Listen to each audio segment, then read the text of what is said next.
All right, it is now Friday morning, New Year's Eve, and I am very happy so far with how this has come out. I think it's fantastic. I don't really understand why this wasn't a more common conversion.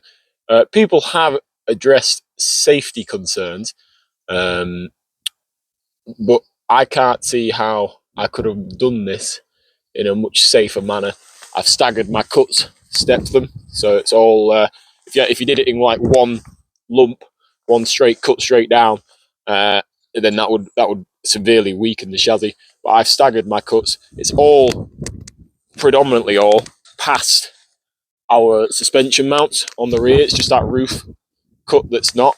And then to cap it all off, it's going to have a full FIA 6-point roll cage installed into it. And I think I'm even going to do a tubular transmission tunnel, which will be tied into the cage. So this thing, when it's done, it will be stronger than any Niva that has ever left the factory.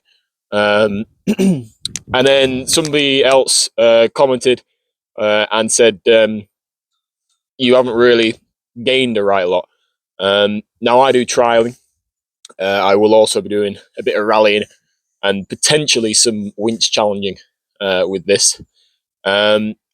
But it's particularly in the trialing that this will benefit me. And also, yeah, it'll benefit me across all of off-roading, but particularly in trialing, because trialing is compact. It requires a very small vehicle, and every unit of size makes a difference.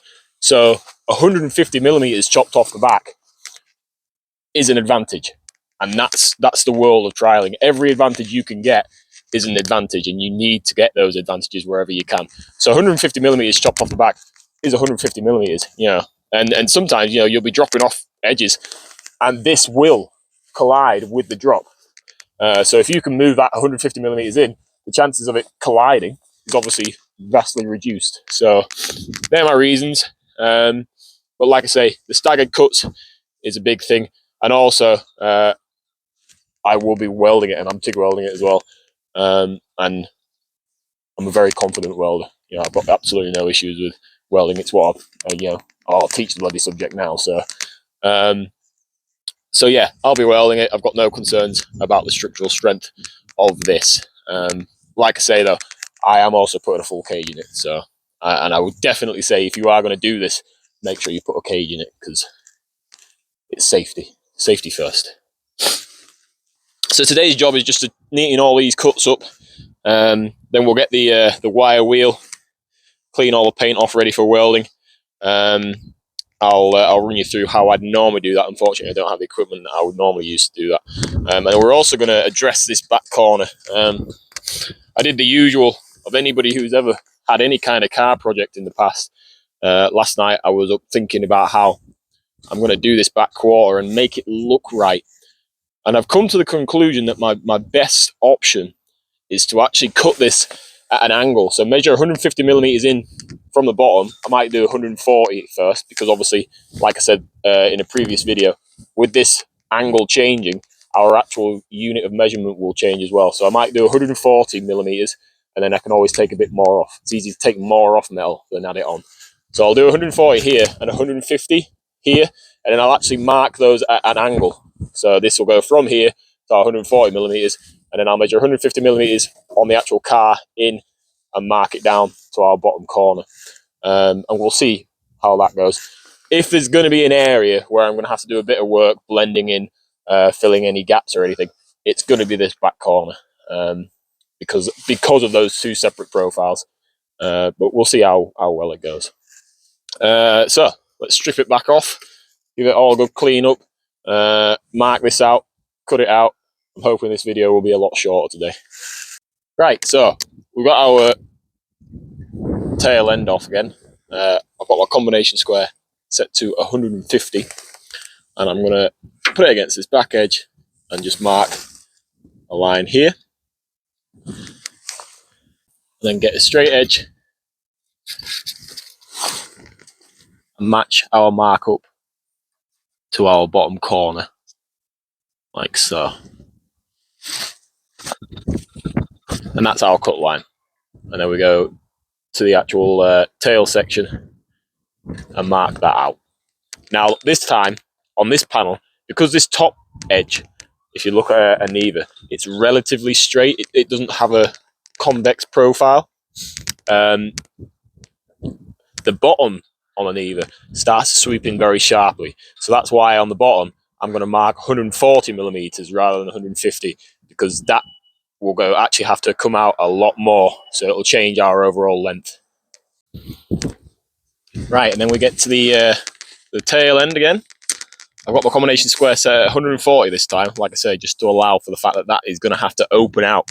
This panel here is going to have to open out and cover a greater distance due to the profile on the bottom of the panel. So I'll put it against here, ignoring my cut that I made yesterday to try and allow it to stretch over. And then we get our straight edge again.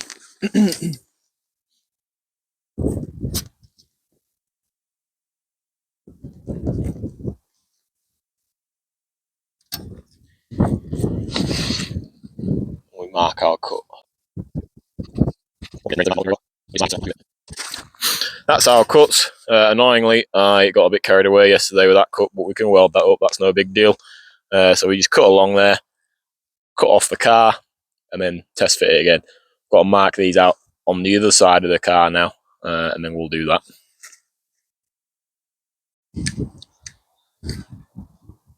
Check it out. I really am actually very happy with how this has gone so far. That 140 millimeters, I think, was perfect that I measured off the back panel. 140 millimeters. It's only a little gap here because of I cocked up with that cut there, and then obviously it made it difficult for me to get my straight line. But if you actually follow, let's go behind here. You actually look at that gap there. Once I press it in. When I get that gap closed, it's a bit hard one-handed, but when I get that gap closed, it actually, the gap is minimal when I get the panels lined up properly. So it's only that bit there. Now, I really do need a MIG welder, and I might have a channel sponsor lined up to provide us with a MIG welder. But for now, I can tack it all up with the TIG welder. Some of the gaps are just a little bit big, really, for my liking for TIG welding. I could fill them, but they'd put too much heat into the panel and cause some distortion. And then on the other side, much the same. I've just got to mark this and trim it back a bit. I didn't take quite enough off when I did the cut. But again, all the alignment and everything is absolutely fantastic. It's going really well.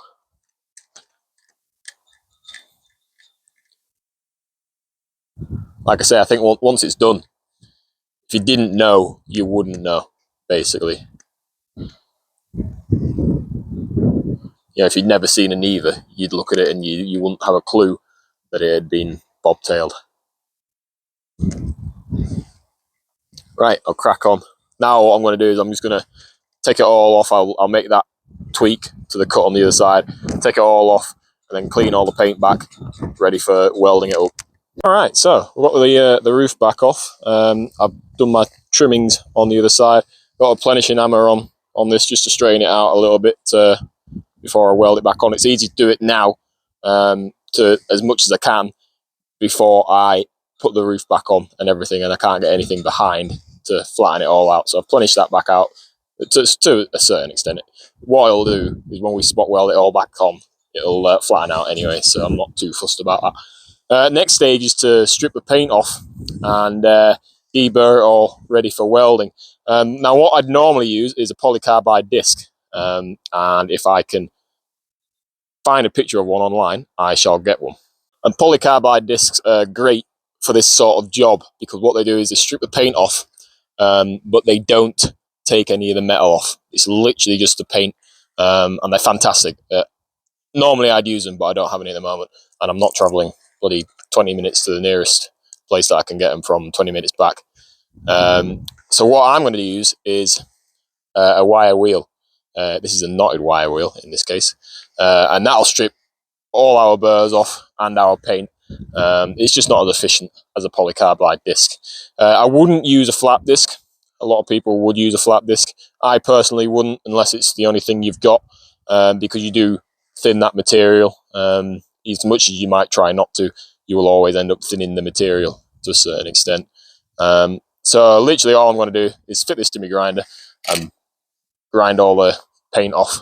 I won't video it because it is boring, mundane work. So yeah, I'll just crack on and do it, and then bring you back to have a look when I've done it.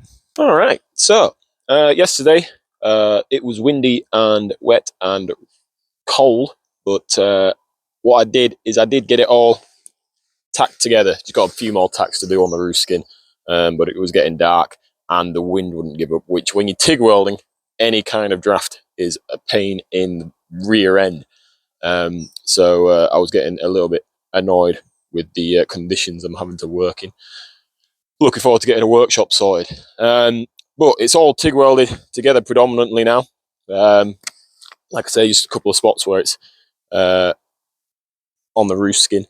I wasn't going to bother welding up. I was actually going to wait until I get a MIG welder sorted. But to be honest, today it's fairly calm, so I might actually try and just do a bit of welding and see how that turns out. This rear quarter, there is a little bit of a gap here, which wouldn't be an issue. What we do is we use a bit of copper, commonly called a copper spoon. You can make one out of a bit of copper pipe. You can just flatten the copper pipe down and then put it behind the gap and weld over the top of it. It is a common misconception that you can't weld steel to copper, but you can. If you don't run too hot, you won't fuse it to the copper. But I was thinking about this last night, and I was thinking that's what I'm going to have to do. And then I thought, well, to be honest, why don't I just run the chopped rear quarters? And I think it'd look really smart if I did that. So that's what I'm going to do. I'm going to run the chopped rear quarters. I'm not going to include it in this video. I'm actually going to include it in the video where I plate all this up on underneath, or sheet it all up underneath. Because I did say in the chop member cross video that I'd show that in a separate video. So I'm going to cut these quarters, and how I cut that, mark out and cut those quarters will be in a later video. And then, like I say, we'll fully weld it out. Hopefully today, if not, when I get a MIG welder sorted.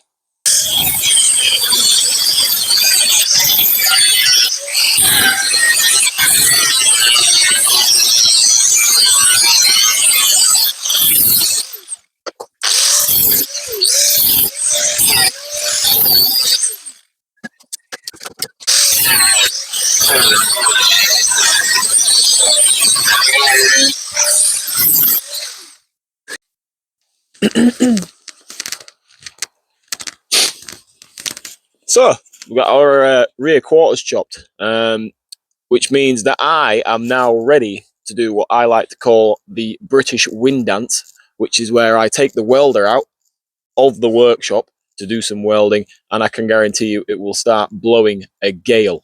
I won't actually get that on video, but the way I'll weld this is I'll stagger my welds. I'll do about 25 millimeters each time I do a weld. I'll do 25 millimeters and then I'll move somewhere else, 25 millimeters, move somewhere else, 25 millimeters, just trying to dissipate that heat and stop us putting too much heat into one area. Now, if I was in a workshop, I'd actually show you that, but I can guarantee you I'm actually going to get quite frustrated doing this because the wind's going to pick up and it's going to blow my gas all over the shop. And then I have to keep pausing, stopping, resharpening tungstens and all that sort of stuff.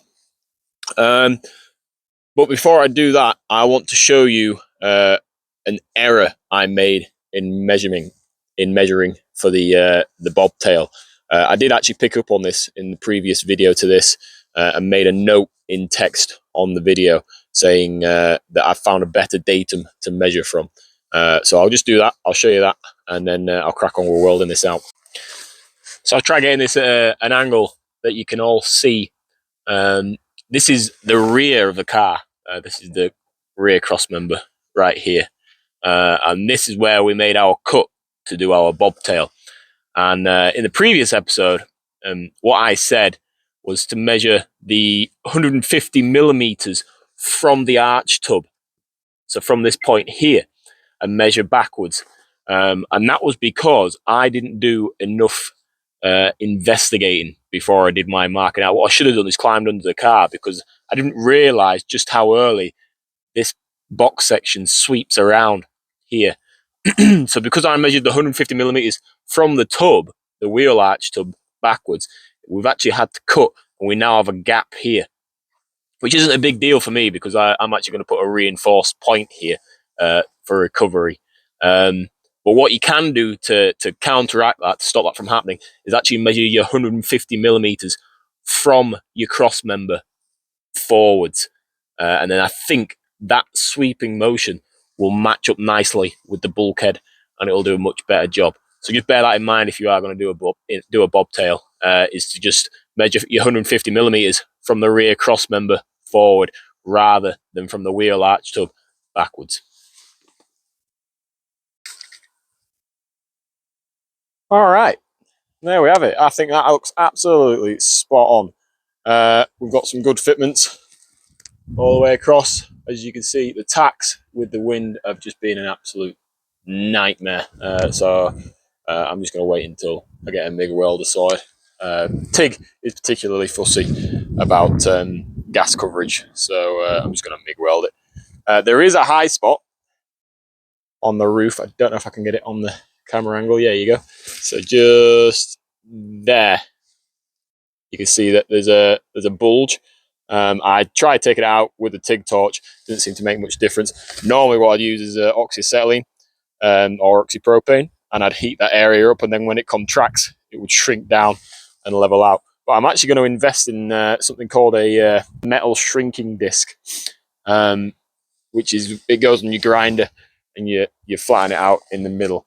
They are expensive, but I do that much body work that I think it would be a worthwhile investment. Makes it very controlled. The issue with oxypropane and oxyacetylene is, compared to a metal shrinking disc, you do have a lot less control. We've got our rear quarters chopped. The tailgate, I'd love to open the tailgate, but I snapped 2 of the bolts removing it, so it's literally just sat on there at the moment. But the tailgate still fits lovely, very nicely.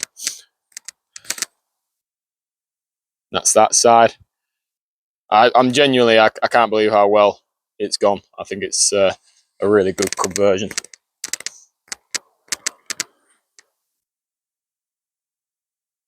So there we have it. If you like what you see and you're enjoying watching the progress on the yellow bear, please like, comment, share and subscribe. It really is appreciated. And I hope, well, I don't know when I'm going to this video out, but I'm hoping fairly sharpish. So I hope everybody has a good new year, and enjoys going back to work. Until next time, cheers for now.